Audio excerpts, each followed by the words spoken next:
신명기 14장부터 26장까지는 이 많은 말씀은 이스라엘 백성들이 이제 가나안 땅에 들어가서 일상생활 가운데서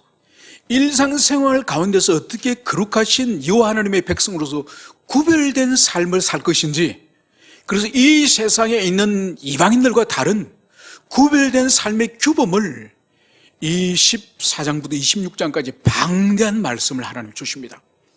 그래서 심지어 어떤 음식을 먹고 어떤 음식은 먹어서는 안 되는 것인지, 먹는 음식부터 또 옷은 어떤 직조로 옷을 만들어서 입을 것이며, 그래서 의식주 모든 세세한 부분부터 그리고 일상 경제생활에 이르기까지, 그리고 왕에 대한 규례까지 모든 부분을 하나님께서 이 신명기 말씀을 통해서 주십니다. 그래서 가나안 땅에 정착했을 때에 너희들은 세상의 다른 민족과 달리 거룩하신 하나님의 구별된 백성으로 구별된 삶을 이렇게 살아라. 이것이 이 신명기의 구체적인 규범인 것을 볼 수 있습니다. 여러분, 특별히 오늘 우리가 다루는 이 15장의 말씀은 바로 이스라엘 백성들이 가나안 땅에 들어가서 경제생활에 관한 일부분을 오늘 15장에서 다룹니다. 여러분, 우리 인간은 태어나면서부터 한 사람 한 사람의 개인의 능력, 개인의 역량들이 다 달라요. 어떤 사람은 아주 똑똑하고 탁월하게 태어난 사람이 있습니다.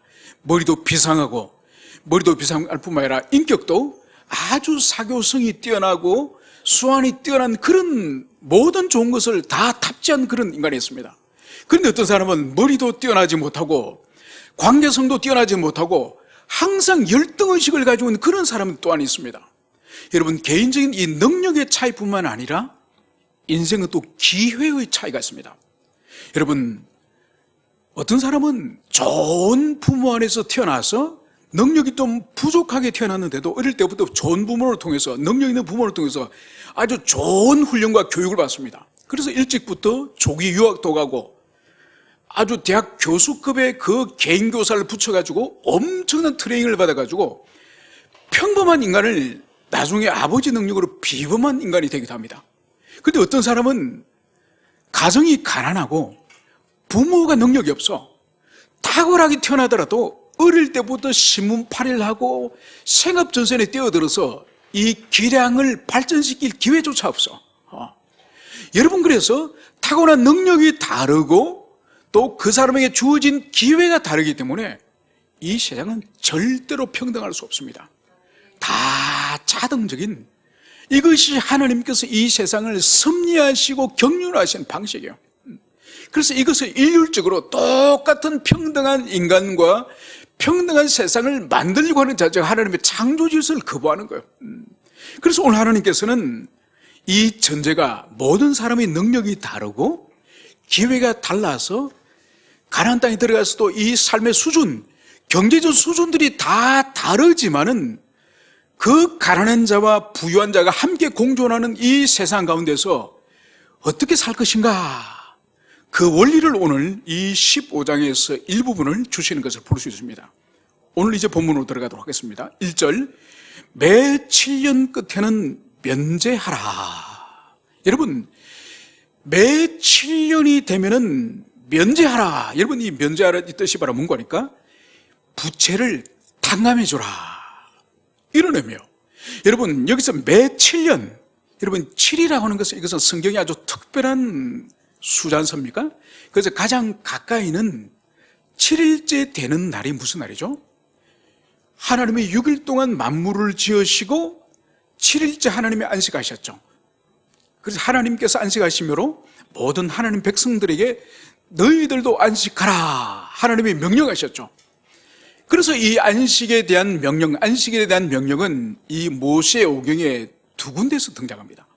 두 군데 다 십계명에서 등장하지만은 첫 번째 주시는 십계명인 출애굽기, 이 출애굽기에서 이 안식일 명령은 바로 주님이 6일 동안 창조하시고 7일째 안식하셨기 때문에 너희들도 안식하라. 그래서 하나님의 천지 창조를 기억하며 그것의 안식에 참여하도록 명령했다고 한다면, 두 번째 안식은 바로 이 신명기에서 두 번째 11조 10계명을 주지 않습니까? 그 40년 후에 다시 하나님이 이 10계명을 주실 때, 이때 안식은 바로 창조를 기념하는 것이 아니라 너희들이 이집트에서 해방된 것을 기억하며 너희들이 안식하라. 주님이 이 말씀을 주세요. 그래서 7일의 안식을 주님이 주셨다고 한다면은 이제 7년째 되는 해, 이 7년째 되는 해를 안식년이라 그래요.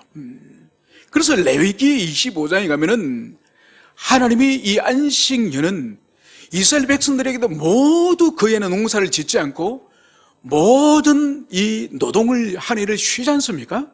한 해를 쉬고 그러면 그 해 놀고 먹냐? 그게 아니에요. 여러분 1년 동안 하나님이 6년 동안 노동하고 1년 동안 안식하게 하신 본질이 뭔지 아십니까? 1년 동안은 자기 영혼을 위해서 하나님께 집중하라는 거. 기도하고 성회를 열어서 말씀을 살피고 그리고 하나님께 나가는 그 일에 집중하라고 7년째 안식년을 주신 거예요. 놀고 먹으라고 준 것이 아니에요. 여러분 레위기 25장에 가면은 사람이 안식할 뿐만 아니라 레위기 25장에 가면은 땅의 안식을 하나님 허락하십니다. 땅의 안식. 여러분 하나님은 인간만의 하나님이 아니라 모든 만물을 지으셨기 때문에 오늘도 우리가 보세요. 오늘도 우리 예배 때에 10계명을 읽지 않습니까? 그때에 4계명을 읽으면서 안식일을 어떻게 지키라 그러죠? 너뿐만 아니라 너희 집의 종들, 나그네들 뿐만 아니라 또 뭐가 있죠? 너희 짐승들까지. 여러분 하나님이 우리에게 원하는 안식은 당연히 하나님 백성인 우리가 안식을 누리는 것은 기본이고 더 나아가서 이방인이라 할지라도 나그네로 와 있다 할지라도 쉼을 얻게 하고 그리고 심지어 하나님이 우리에게 먹고 살게 하신 땅도 그 해에는 경작을 하지 말고 다 쉬게 하는 거예요. 심지어 노동을 하는 낙이라든지 소나 말까지도 다 안식에 참여하도록. 그래서 하나님의 안식은 만물의 안식을 하나님이 그것을 하나님이 원하시는 볼 수 있죠. 그래서 보세요. 에베소서에 보면은 이제 주님이 다시 나중에 재림하셔서 만물을 새롭게 하실 때에 이제 그 신음하는 하나님이 다시 그리스도를 보내셔서 만물을 회복시킬 때에 성경 뭘 말씀하고 있습니까? 만물이 하나님의 아들들이 나타나기를 만물이 신음을 하고 있다. 여러분 우리 인간만이 우리 주님 다시 올 것을 고대하는 것이 아니에요. 모든 만물들이 새롭게 갱신되어지고 영원한 안식 속으로 만물도 들어가기를 소망하면서 신음하면서 예수 그리스도의 재림을 기대하고 있다. 이것을 말씀하고 있는 거죠. 여러분 그래서 7년째 되는 해에 땅이나 피조 세계도 안식할 뿐만 아니라 바로 이 해에 면제를 해주라, 탕감을 해주라 이 말씀하는 거예요. 그래서 이스라엘에서는 면제의 규례는 이러하니라. 이제 하나님은 구체적으로 이 면제가 어떤 면제인지 오늘 말씀합니다. 그의 이웃에게 구워진 모든 재주는 그것을 면제하고 그의 이웃에게나 그의 형제에게 독촉하지 말지니 이는 여호와를 위하여 면제를 선포하였음이라. 여러분 면제의 하나님의 규례는 이렇다는 거예요. 이웃에게 구워준 모든 재주는 그러니까 돈을 빌려줬다든지 곡식을 빌려줬다든지 이 빌려준 채권자가 있을 거지 않습니까? 이 재주 채권자는 어떻게 되느냐? 빌려준 그것을 면제하고 모든 채권을 포기하고 그것을 면제해줘라. 이것을 하나님 말씀하십니다. 그리고 그의 이웃에게나 그 형제에게 독촉하지 말지니. 여러분 7년째 되는 이제 안식년이 다가오면은 6년째쯤 돼서 이 빌려간 사람들이 돈을 안 갚는 거예요. 그러면 이 채권자는 속에 타겠죠, 그죠? 이놈들이 7년째 오리발을 내밀면서 아니 율법에 하나님이 7년째 되는 그 해는 면제해주라 그랬잖아요. 왜 돈 받으려 그래요? 이 오리발을 낼지 모르니 이 6년째 해가 다가기 전에 빨리 이 사람들 닥달해서 받아내야 되겠죠, 그죠? 그러지 말라는 거예요. 독촉하지 말고 이는 여호와를 위하여 면제를 선포했습니다. 여러분 이 면제를 하나님이 선포하시는데 이 면제는 누구를 위해서, 무엇을 위하여서 이 면제를 선포하였다고 성경이 말씀하고 있습니까? 바로 여호와를 위해서. 여기서는 하나님의 영광을 위하여서 면제해를 선포했다, 이 말씀이에요. 여러분, 세상에서는 자기 돈을 빌려간 사람들이 돈을 갚지 않으면 어떡합니까? 여러분, 도로에 이렇게 차 타고 가다 보면은 이 도로에 뭐 전봇대라든지 광고판에 담벼락이든 이런데 빌려준 돈 찾아드립니다, 이런 광고 보셨죠? 여러분, 거기 혹시 전화해 보셨습니까? 누가 전화 받을 것 같습니까? 아주 친절한 사람이 받을 것 같습니까? 아니에요. 그 주로 아주 질이 안 좋은 폭력배들한테 이런 사람들이 폭력을 써가지고 돈을 빼앗는 거예요. 그리고 5대5로 가른다든지 3대7로 가른다든지. 여러분, 아주 악한 사람들이 그 짓을 하는 거죠. 여러분, 그렇기 때문에 돈을 빌려주고 나서 받지 못하면 피해란 말입니다. 왜냐하면 돈 자체가 사실은 그 사람이 도둑질하거나 사기치거나 횡령해서 번 돈이 아니라 정당하게 일해서 그 급료로 95%의 시민들은 사실 그렇게 돈 벌지 않습니까? 그러면 그 돈은 자기 피자, 자기 땀이에요. 그 피자 땀을 빌려줬는데, 그 사람을 신뢰하고 빌려줬는데, 아니 어느 날 오리발을 내미는 거예요. 없다는 거예요. 없는 것이 자기는 쓸 거 다 쓰면서 여행도 다니고 뭐 먹을 거 다 먹고 하면서 없다는 거예요. 여러분, 그러면 어떻습니까? 완전 피가 마르면서 분노가 일어나죠. 그래서 정말 돈 찾아준다는 거기에 연락해가지고 진짜 그렇게 하고 싶을 마음이 날 정도로. 그런데 친구고 또 친척들이고 지인이니까 그렇게 할 수는 없죠. 여러분, 세상은 돈 빌려주지 가지고 못 갚으면은 악한 방법으로도 찾아내려고 하는 것이, 여러분, 이것이 이 세상의 경제원리예요. 그래서 하나님은 뭐라고 말씀하시죠? 여호와의 한 백성, 한 언약 안에 있는 하나님의 자녀들, 그 구별된 하나님의 자녀들끼리는 독촉하지 말고 7년째 되는 해는 면제해주라. 주님은 이것을 말씀하는 거예요. 여러분, 사실 빌려준 지 7년이 돼도 못 갚으면은 그 사람이 갚을 능력이 사실 없는 거죠. 그죠? 능력이 없거나, 안 그러면 갚을 의지가 없거나, 분명히 두 개 중 하나입니다. 그래서 그런 사람들에 대해서는 독촉하지도 말고 여호와의 영광을 위하여 바로 면제해주라. 그래서 이 세상 사람들은 그걸 찾아내기 위해서 별별 협박과 폭력을 다 동원하지만은 바로 언약 안에 있는 백성들은 그것을 하나님의 약속의 말씀, 주님의 그 구속을 함께 받은 형제로서 탕감을 해줘라. 바로 그것이 여호와를 위하는 것이다. 여러분, 그래서 이 세상 사람들, 이민족들에게, 이방인들에게 도무지 찾아볼 수 없는 채권을 포기하는 일을 통해서 이 세상 사람들이, 여호와 하나님의 백성들은 도무지 이 세상 사람들이 찾아볼 수 없는 전통과 양식을 가지고 있구나. 그래서 하나님께 영광을 돌리도록 이것을 오늘 명령하고 있는 것을 볼 수 있습니다. 그러면서 단서가 3절, 이방인들에게는 내가 독촉하려니와 내 형제에게 꾸어준 것은 내 손에서 면제하라. 여러분, 분명히 여기서 하나님 말씀하십니다. 내 형제에게 꾸어준 것은 면제하지만은 이방인들에게는 독촉할 수 있다고 말씀하고 있죠. 여러분, 우리가 잘 아는 셰익스피어의 베니스 상인에 보면은 그 안티오니오가 사일록에게 돈을 빌리지 않습니까? 돈을 빌리면서 충분히 갚을 능력이 있는 이 사람은 거부기 때문에 내가 언제까지 갚겠다. 만약 못 갚으면 내 가슴살 1파운드를 배가 더 좋다. 이런 약속을 하지 않습니까? 그런데 실제로 그 사람이 무역업에 투자를 했는데 그 배가 침몰했다는 그런 루머를 듣고 이 사람이 파산지경에 이르러서 돈을 못 갚을 위기에 됩니다. 이때 이 샤일록이 집요하게 이 안토니오에게 돈을 받으려고 합니다. 이 안토니오는 베니스 시민이지만은 이 샤일록은 유대인이지 않습니까? 그래서 이 셰익스피어의 이 베니스 상인에 보면 이 집요하게 이 유대인 샤일록이 돈을 받아내려고 하는 거예요. 왜냐? 이방인이기 때문에. 이 안토니오가 같은 유태인이면 절대로 그렇게 하지 않죠. 그래서 분명 하나님의 율법은 이방인들에게는 네가 독촉해도 되거니와. 이것 때문에 이 유대인들이 얼마나 돈놀이를 잘하고 중세 이후로 이들이 금융업과 은행업에 얼마나 이들이 큰 돈을 벌어서 지금 뉴욕이라든지 세계의 이 금융권을 이 유대인들이 다 쥐고 있지 않습니까?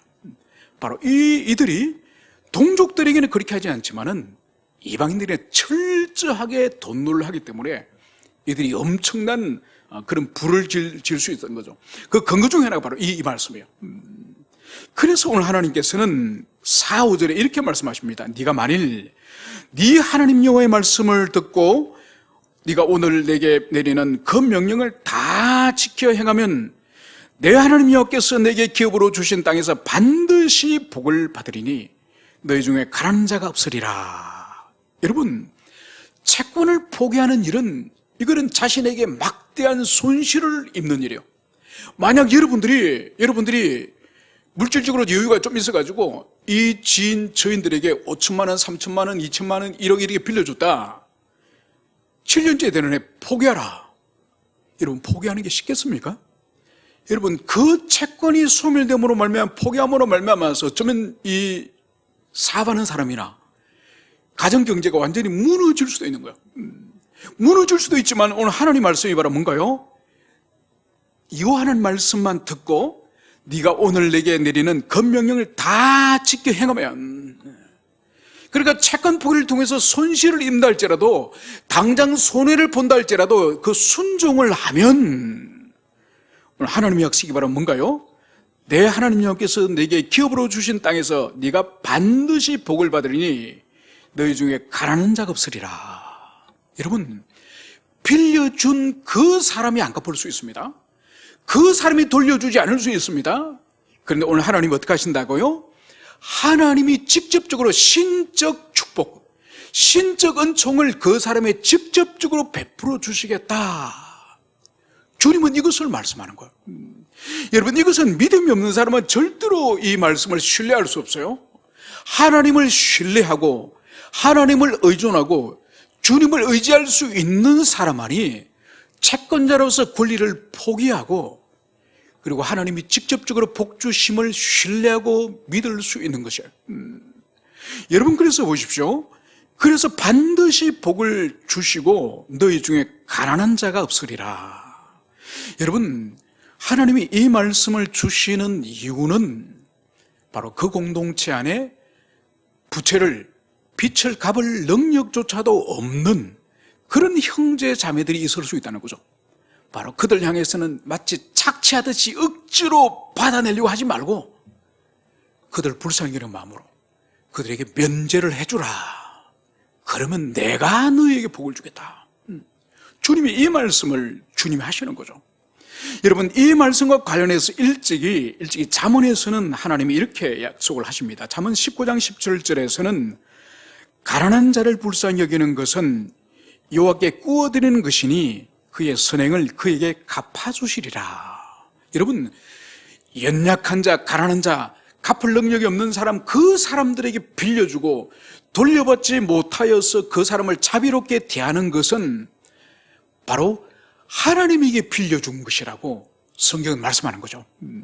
여러분, 가난한 사람은 갚을 능력이 없지만은 하나님께 빌려준 것은 하나님이 갚을 능력이 없습니까? 그렇지 않죠. 하나님의 능력은 무한하시기 때문에 하나님은 돌려줄 때에 이자까지 복리까지 제가 따블따블로 주님은 그렇게 도와주시는 거죠. 여러분, 이것은 하나님의 성품에 대한 신뢰, 성품에 대한 신뢰를 경험하지 않는 사람은 절대로 이 말씀에 순종하지 못해요. 여러분, 그래서 보면은 믿음이 귀한 그런 장로님들이나 집사님들 이야기 들어보면은 정말 어려운 지체들에게 빌려달라 그래서 빌려주긴 했는데 사실 마음으로는 그냥 주면 그분 자존심이 상할 것 같아서 빌려주겠다고 그렇게 차용증 써가지고 그렇게 이제 빌려준 거예요. 몇 년 전에도 갚지를 못하는 거예요. 그러니까 이분은 처음부터 빌려줄 마음이 아니라 처음부터 드릴 마음으로 드린 거죠. 그런데 이분은 갚질 못해서 또 너무 미안해하는 거예요. 그런데 하나님이 우연찮게 그 사업자의 다른 손을 들고 복을 주시는 거예요. 몇 배로 복을 주시는 거예요. 여러분, 이게 하나님의 방식이에요. 여러분, 하나님의 지갑과 하나님의 금고는 많아요. 하나밖에 없는 게 아니에요. 우린 지갑 하나 들고 다니지만 하나님의 지갑은 여기서 내서 드리고 여기서 내서 드리고 여기서 내서 우리에게 공급해 주시고, 여러분, 하나님의 이 복에 대한 것을 경험하지 못한 사람은 늘 인색하게 사는 거예요. 헌금을 드릴 때도 인색하고, 다른 지체 어려움의 소식을 듣고도 다른 지체를 돕는 일도 인색하고. 여러분, 다른 것이 아니라 연약한 가난한 사람을 돕는 것과 하나님께 드리는 이 헌금은 여러분 절대로 하나님이 인색한 분이 아니에요. 차고 넘치도록 주는 거예요. 여러분, 이거는 목회자가 말해서가 아니라 여러분이 경험해야 돼요.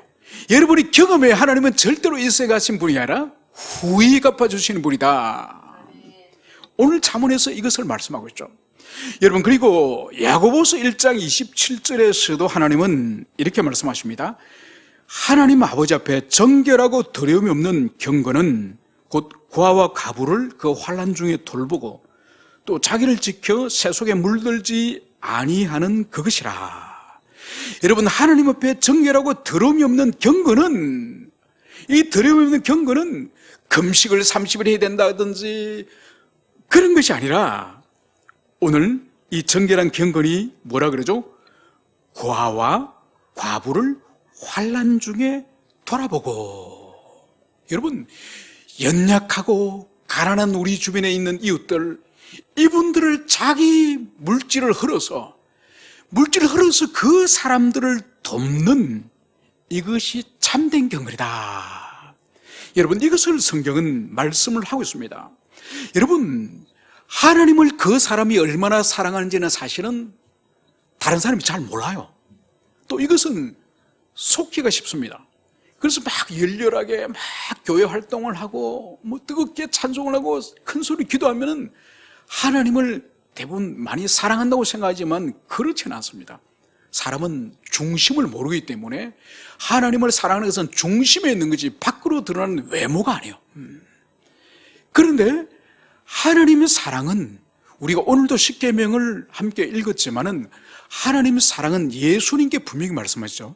제일 되는 계명은 마음과 뜻과 성품을 내어 네 하나님을 사랑하고 둘째도 이와 같으니 내 이웃을 내 몸과 같이 사랑하라. 여러분, 그렇기 때문에 하나님을 그 사람이 얼마나 사랑하는가는 그 사람의 이웃을 얼마나 배려하고 이웃을 얼마나 사랑하고 이웃을 향해서 얼마나 희생과 헌신하는지는 그것은 눈에 보이는 거예요. 그래서 하나님 사랑하는 것은 눈으로 측정할 수 없지만은 이웃 사랑하는 것은 가시적으로 드러나는 거예요. 여러분, 그래서 보세요. 참된 경건이 다른 것이 아니에요. 오늘 주님께서 40일을 금식해라, 헌금을 많이 해라, 여러분 그런 거 말씀하지 않았어요. 바로 가장 가난한 고아와 과부, 이들을 환난 중에 들어보는 이것이 참된 경건이다. 여러분, 왜 다른 사람을 돌아보는 것이 아니라 고아와 과부를 돌아보는 것을 참된 경건이라고 하나님 말씀하실까요? 여러분, 그것은 바로 이 사람들은 자신을 섬기고 돕는 사람에게 되갚을 능력이 없는 사람이에요. 되갚을 능력이 없는. 여러분, 되갚을 능력이 있는 사람에게 우리가 빌려주거나 구워주면 어떡합니까? 그 사람 돌려줍니다. 그런데 고아나 과부는 돌려줄 능력이 없는 사람이요.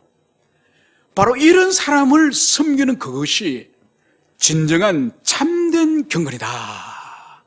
바로 이런 사람들에게 하나님께서 오늘 6절, 내 하나님 여호와께서 내게 허락하신 대로 내게 복을 주시리니, 그래서 내가 여러 날에 꾸어줄지라도 너는 꾸지 아니하겠고 내가 여러 날을 통치할지라도 너는 통치를 당하지 아니하리라. 여러분, 이 말씀은 이제 꾸어주고 도와주고 구제해주고 섬겨주는 이것이 개인적으로 가정적으로 그 일뿐, 개인적으로 뿐만 아니라 이 국가적으로도 이런 선행을 할 경우에 하나님이 바로 개인도 다른 사람에게 꾸어줄지언정 꾸러 다니지 않도록 하고 있고, 그리고 국가에 있어서도 다른 나라 통치를 받는다든지 다른 나라에 이제 차관이나 돈을 빌려 다니지 않고 오히려 가난한 나라를 향해서 차관을 주고 돈을 빌려주는 이런 나라가 될 것임을 이것을 말씀하는 거죠. 여러분, 그래서 보세요. 2000년 교회 역사를 쭉 보면은 이 교회의 역사와 인류 보편의 역사가 함께 항상 우리는 봐야 됩니다. 어떤 일이 있는가 하니까 하나님을 잘 섬기는 나라와 민족은 일반 은총의 영역에서도 부강하게 하고 부유하게 하고 많은 물질적 부를 줍니다. 바로 뭔가 하니까 하나님이 은총을 베푸는 말하면서 그 부를 가지고 교회가 번성하고, 그래서 교회가 이제는 선교사를 온 세상에 보내도록 하고, 그리고 그 부강한 능력을 통해서 연약한 나라, 가난한 나라를 돕는 이런 일들이 2000년 인류 역사 속에서 계속 있어 왔습니다. 여러분, 20세기 보세요. 20세기에 가장 큰 은택을 입은 나라 중에 한 나라를 꼽아라고 하면 우리 대한민국이요. 여러분, 3년 동안 한국 전쟁 때 6.25 3년 동안에 완전 초토화돼 버렸지 않습니까? 완전 초토화됐을 이때에 여러분 16개국에서 유엔군들만 우리 보낸 것이 아니에요. 바로 태평양 건너에서 미국에서는 노아 방주의 작전을 했습니다. 그 노아 방주 작전이 뭔가 하니까 바로 군함과 비행기에서는 군대를 가득 싣고 전쟁터에 투입했지만은 또 다른 거대한 화물선에는 말 그대로 노아 방주의 모든 가축을 싣고 왔지 않습니까?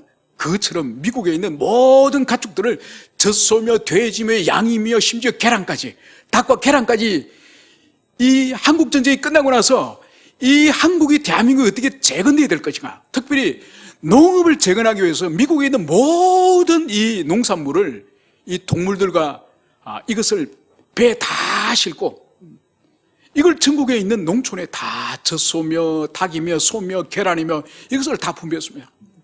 여러분, 이래가지고 대한민국이 일어선 거예요. 그리고 20세기에 가장 전 세계의 은택을 많이 받은 나라가 바로 우리 대한민국이고, 그리고 은혜를 많이 섬겼던 나라 미국이에요. 왜냐, 하나님 복을 미국이 엄청 주셨으니까 그 복이 우리들에게 복음과 함께 물질적인 복이 우리와 함께 온 거죠. 그래서 보십시오. 그렇게 하면은 꾸어줄지언정 빌리러 다니지 않게 한다. 개인이나 국가에게나 이 말씀이 동일하게 적용됨을, 이것을 우리가 볼 수 있습니다. 그래서 우리가 공동체 안에서 지체를 위해서, 이웃을, 우리 또 주변의 이웃을 위해서 섬기는 이 일을 힘쓸 것을 우리가 가슴에 새겼으면 좋겠습니다. 이제 7절부터 이 11절까지의 말씀은 1절부터 6절까지 말씀이 바로 안식년 면제년에 해당되는 말씀이라고 한다면 7절부터 11절까지 말씀은 평상시에 공동체 안에 가난한 사람이 있을 때는 어떻게 할 것인가, 평상시의 규범인 것을 볼 수 있습니다. 7절, 내 하나님 여호와께서 내게 주신 땅 어느 성읍에서든지 가난한 형제가 너와 함께 거주하거든 그 가난한 형제에게 내 마음을 완악하게 하지 말며 내 손을 움켜쥐지 말고. 여러분, 말씀드렸던 것처럼 한 공동체 성읍 안에는 부자도 있고 가난한 사람도 반드시 있습니다. 여러분, 원래 처음에 가나안 땅에 출발할 때는 모든 사람들이 똑같이 출발했죠. 그러니까 12지파의 이 토지를, 기업을 균등하게 분배했지 않습니까? 그래서 각 지파 안에서도 이 가문별, 가문 안에서도 이 가정별, 이 가정 안에서는 또 가족 숫자에 따라서 이 토지를 분배했을 거지 않습니까? 그래서 이 가나안 땅에 출발할 때는 모든 지파의 경제적 수준, 집안의 가문의 수준, 가정의 수준들이 다 똑같이 출발합니다. 똑같이 출발하지만은 세월이 지나면서 더 부지런한 사람도 있을 거고, 또 더 농사를 지혜롭게 잘 짓는 사람도 있을 것이고, 그래서 결국은 시간이 지나면서 차등이 점점 드러나는 거죠. 그래서 어떤 사람은 자기 토지를 팔아먹는 사람도 있을 거고, 그죠? 그래서 팔아먹고 이제는 나중에는 팔아먹을 것이 없어지면 뭘 팔죠? 몸을 파네, 몸을. 자기가 누구 집에 종으로 가는, 종으로 가는 거예요. 여러분, 그렇게 되면 시간이 지나면서 이제 결국은 가정의 이런 경제적 수준의 차이가 확 나죠? 이런 상태를 지금 전제로 두고 하는 말씀이에요. 그래서 어느 성읍이든지 가난한 형제가 너와 함께 거주하거든 그 가난한 형제에게 마음을 완악하게 하지 말고 내 손을 움켜쥐지 말고. 여러분, 가난한 사람이 주변에 있으면은 사실 불편합니다. 아주 불편합니다. 저희는 어릴 때 저희 집안은 저희 할아버지가 이 토지를 좀 많이 장만하셔서 저희 동네에서도 앞에서 1, 2, 3등 한 200호 정도 되는데 1, 2, 3등 정도 들어가는 그런 수준이었습니다. 그러니까 이게 있는 집안이 되면 또 불편한 일이 있습니다. 바로 뭔가 하니까 저희 건너편에 저희 같은 일가, 같은 성을 가진 아주 가난한 분이 계세요. 그러니까 이분은 남편이 또 안 계세요. 연세가 많으신 그런 아주머니이신데, 그런데 호미도 빌리러 오시고 꽹이도 빌리러 오시고, 그리고 이제 살이 떨어지면 쌀도 빌리러 오시고 보리쌀도 빌리러 오시고, 나중에는 뭐까지 빌리러 오신지 아십니까? 소를 좀 빌려달래요. 소를. 그러니까 여러분, 이제 빌려주기는 억지로 빌려주기는 하지만 참 불편하죠. 여러분, 소라고 하는 것은 주인의 이 신호와 주인의 손에 딱 맞는데, 다른 사람이 부리면 이게 일을 잘 안 하고 하면은 또 때리기도 하고, 참 안 빌려주기도 그렇고 빌려주기도 그렇고 참 곤란한 거예요. 그런 농기구부터 해가지고 쌀, 음식, 반찬 떨어지다고, 여러분 참 곤란합니다. 그래서 부유한 이웃이 있으면 괜찮습니다. 왜냐하면 어릴 때 또 저희 주변에도 부유한 사람들도 여러 가정에 살았습니다. 그러면은 떡을 하면 떡을 가져오고, 부침개를 하면 부침개를 가져오고, 또 가을에 또 귀한 과일을 따면 과일을 가져오고, 이런 부유한 사람 입에 있으면 참 좋습니다. 가난한 사람이 여러 가지 불편함을 주는 거죠. 그러더라도 그 가난한 사람이 오늘 주님께서 뭐라고 말씀하십니까? 손을 움켜쥐지 말라. 자기 물건을 꽉 쥐고 그것을 빌려주거나 꾸주거나 주지 않으려고 그것을 꽉 쥐고 있지 말라. 이 말씀을 주님 하십니다. 그래서 반드시 8절, 네 손을 그에게 펴서 그에게 필요한 대로 쓸 것을 넉넉히 구워주라. 그래서 그 가나안 땅에 들어가서 일상생활, 평소 삶을 살면서 가난한 형제가 와서 밀을 한 호매를 빌려달라, 보리를 한 호매를 빌려달라, 쟁기를 빌려달라, 또 낫을 빌려달라. 여러분, 그때마다 그것을 넉넉하게 구워주라. 여러분, 이것을 하나님이 말씀하고 있는 것을 볼 수 있습니다. 그러면서 이 말씀을 받기가 힘든 사람이 있을 겁니다.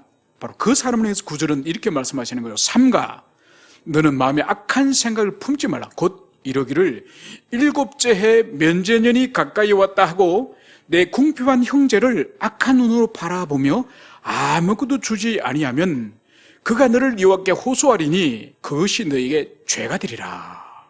여러분, 이 가난한 사람이 지금 빌리러 온 거예요. 돈을 빌려왔든지 곡식을 빌리러 온 거예요. 그런데 이제 일곱째 해가 가까우는 거예요. 면제년이 가까우는 거죠. 그러니까 이 빌려주는 사람의 마음에 두려움이 임하는 거죠. 야, 이 인간이 일곱째 되는 해 오리발을 내밀고 안 갚을 것 같은데 이 인간이, 이런 생각을 가지고 이것을 오늘 성경은 악한 눈으로 바라보며 아무것도 주지 아니하면, 그러니까 그 형제를 향해서 주지 않으려고 하는 이 마음을 성경을 오늘 뭐라고 말씀하고 있죠? 악한 눈으로 바라보는 거라는 거죠. 여러분, 그러니까 이 구약시대 때 이스라엘 백성들에게 있어서도 이 언약의 백성들은 이방인들과 삶의 원리가 전혀 다른 거죠. 값없이 이스라엘이 이집트로부터 해방을 받았고, 자유와 그들에게 있어서는 가나안 땅을, 그 기업을 값없이 하나님께로 받았기 때문에, 그렇기 때문에 형제들에게 아낌없이 나누어 주고 함께 나누어 가지고 가난한 자들이 없도록 하라. 여러분, 이것을 주님께서 말씀하시는 거죠. 그래서 빌려주지 않으려고 하는 그 눈을 오늘 하나님께서는 악한 눈이다, 이 말씀을 여기서 하는 거죠. 그래서 그 사람이 만약 빌려주지 않으면은 여호와께 호소를 하게 되고, 호소를 하면은 바로 빌려주지 않는 그것이 바로 내게 죄가 되리라. 여러분, 우리가 생각할 때, 아니, 내 물건 가지고 내가 안 빌려주는 거 가지고 무슨 하나님은 죄라 그러십니까? 하나님 너무 심하시네요. 여러분, 이렇게 생각을 충분히 할 수 있습니다. 오늘날도 마찬가지지 않습니까? 누가 빌리러 오면은 돈 있으면서 저 사람이 신용이라든지 평소 행실 볼 때는 안 빌려주는 게 낫겠다. 괜히 빌려주고 관계가 깨지느니 안 빌려주려고 보통 하지 않습니까? 그러지 말라는 거예요. 그리고 완전히 이 성경의 원리는 이 세상의 원리가 완전히 다르죠. 그것은 하나님 보실 때 있으면서 안 빌려주는 그것은 악이다. 이 말씀을 여기서 하는 거죠. 여러분, 누가복음 16장에 가면 부자와 나사로 비유가 나옵니다. 예수님이 친히 말씀하신 거지 않습니까? 그러니까 어느 부자가 살았는데 그 부자는 부유한 재물을 가지고 늘 잔치를 벌이고 파티를 하고 자기 재물을 가지고 자기가 먹고 마시고 즐기는 거예요. 다른 사람 거 훔치거나 도둑질해서 그런 거 아니에요. 자기 물건을 가지고 자기가 파티하고 먹고 마시고 즐기는 거예요. 그런데 그 사람 집 앞에 이 거지 나사로가 그 집 앞에 살고 있는 거죠. 그러니까 노숙자, 거지죠. 그리고 그 집에서 버리는 음식이나 이걸 주워 먹고, 그리고 몸에 상처가 나가지고 막 개가 와서 핥는 그런 비참한 상태에 이 나사로는 살았던 거죠. 세월이 지나서 나사로도 죽고 부자도 죽고 이제 주님 앞에 간 거예요. 이 나사로는 아브라함 품에서 낙원에서 안식을 누린다고 한다면은 이 부자는 이 엄부, 지옥의 불구덩이 같은 이 엄부에서 고통을 받는다고 성경이 말씀하는 거예요. 여러분, 우리가 생각할 때 아니 부자가 무슨 도둑질 했습니까? 아니면은 사기를 쳤습니까? 성경은 일체 그것을 말하지 않아요. 여러분, 오늘 이 신명기 말씀에 근거할 때 이 부자의 죄가 여기서 드러나는 거예요. 여러분, 하나님의 언약 백성은 자기 돈으로 자기가 먹고 마시는 것도 죄가 될 수 있는 것이 하나님의 언약 백성이에요. 그것이 바로 뭐냐? 주변에 거지 나사로 같은 이런 동족, 이런 형제들이 있는 것을 보고 모르는 척하면, 눈을 감으면 이것은 바로 죄라는 거예요. 저는 이 부분을 묵상하다가 며칠 전에 외신 가운데서 중국 그 길림성에 폭동이 일어났습니다. 무슨 폭동이 가니까 북한은요 1980년도 이후에 이 통치자금, 이 통치자금 달러를 벌기 위해서 뭘 하는 거니까 이 해외 이 노동자들을 해외로 막 보내요. 그래서 많이 이제 유엔의 제재에 의해서 들어왔는데 그래도 지금도 몇만 명이 해외에 나가 있습니다. 그 중에 한 2~3천 명이 지금 길림성의 중국 공장에서 일을 해요. 공장에서 일을 하는데 임금을 6~7년치를 못 받았다는 거예요. 저는 6~7개월인 줄 알았더니 다시 확인해 보니 6~7년치를 못 받은 거예요. 그리고 이 사람들이 이제 이 중국에 나와서 이 바깥 바람을 쐬보니까 예전에는 돈 안 주는 것을 당연하게 생각했는데 이 눈이 열리니까 아니 일을 6~7년을 시켜먹고 돈을 안 주니 이 사람들이 돌아버린 거예요. 그 공장에 이제 북한에서 이 지배원을 보내가지고 이 사람들 노동을 감시를 하거든요. 이 지배원을 때려 죽인 거예요. 때려 죽이고 공장을 파괴하고, 그래서 엄청난 폭동이 2~3천 명이 들고 일어났으니까, 그러니까 해외에 파견된 송출된 북한 노동자로서는 처음 폭동이 지금 일어나는 거예요. 여러분, 이걸 제가 왜 말씀드리고 하니까 노예적인 삶을 국가노예 이 북한 노동자들은, 여러분 2년 전에 카타르에서 월드컵을 했지 않습니까? 그 카타르 월드컵 건축의 대부분이 북한 노동자들이 약 14년간 투입돼서 그 카타르 이 도움을 만드는데 투입됐습니다. 왜냐하면은 다른 나라 근로자들은 보험을 들어줘야 되고 여러 가지 안전장치를 많이 하기 때문에 비용이, 외국 노동자들 받아들이기 비용이 너무 많이 들어요. 근데 북한은 우리 노동자들 마음대로 부려먹어라. 하루에 14시간에서 16시간 일을 시켜. 그리고 한 달에 하루 쉬어요. 그리고 급료의 90%를 당이 가져갑니다. 여러분, 이렇게 하더라도 아무도 말하지 않았어. 그러면서 카타르에서 북한 노동자들이 몇 명이 죽은 줄 알아요?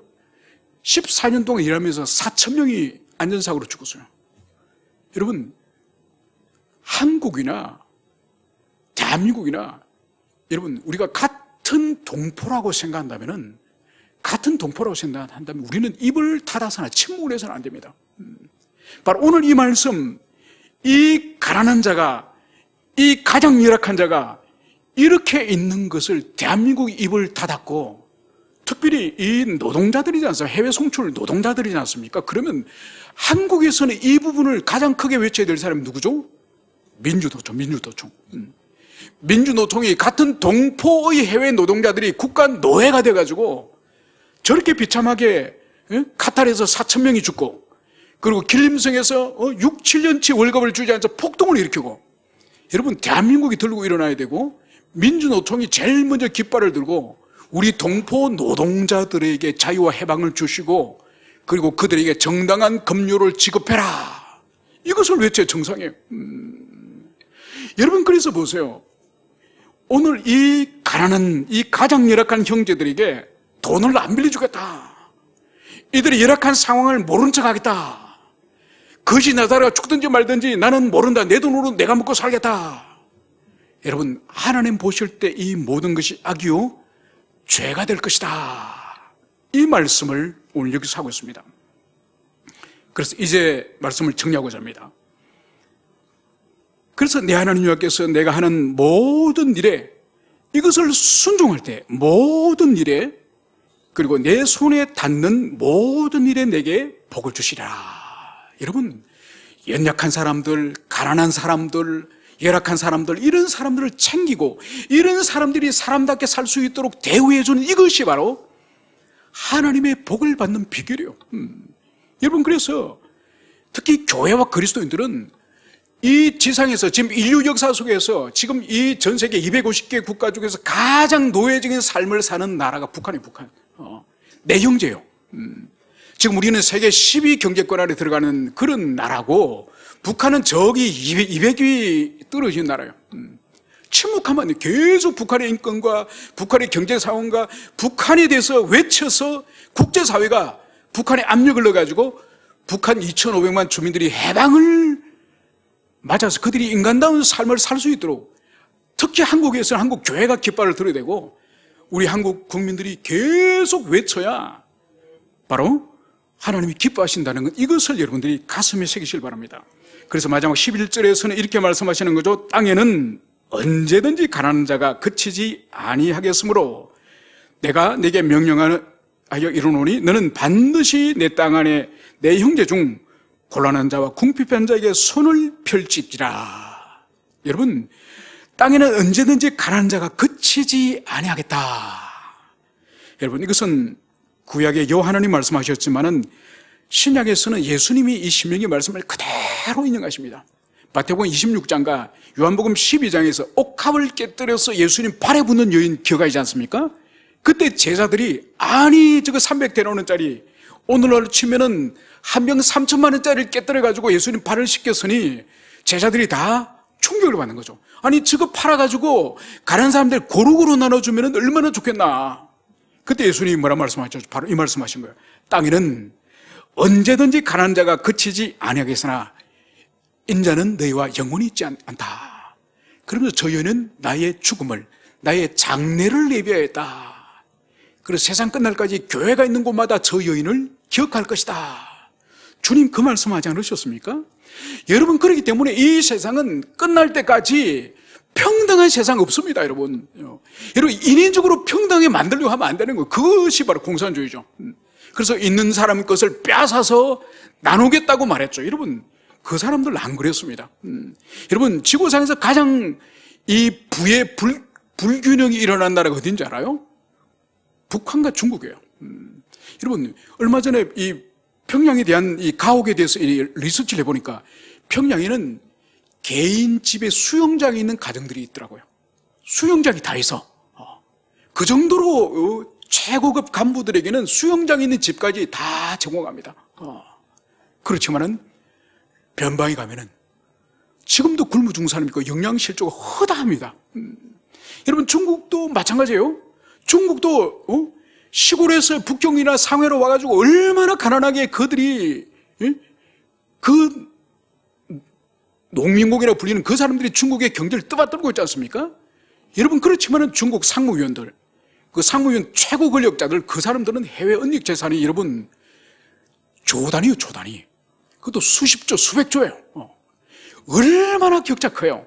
모든 인민들을 균등하게 살게 해주겠다, 지상에 낙원을 만들겠다 했는데 그 사람들이 가장 큰, 이 인류 역사에서 가장 큰 격차의 빈부의 차를 가져온 것이 바로 그들이에요.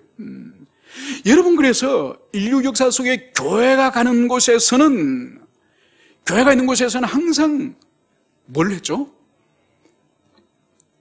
교회 생활의 헌금을 통해서 교회 안에 있는 성도들에게 부를 균등하게 하였고, 두 번째로는 중세를 비롯하여서 기독교 문명에서는 세금과 그리고 기부행위, 이것을 아주 중요시했습니다.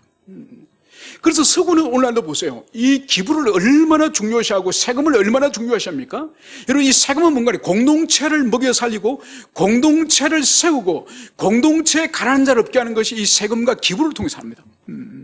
그리고 우리가 가지고 있는 기부행위라든지 우리가 가지고 있는 세금과 완전히 다른 거죠. 국가에 빼앗긴다고 생각 안 해요.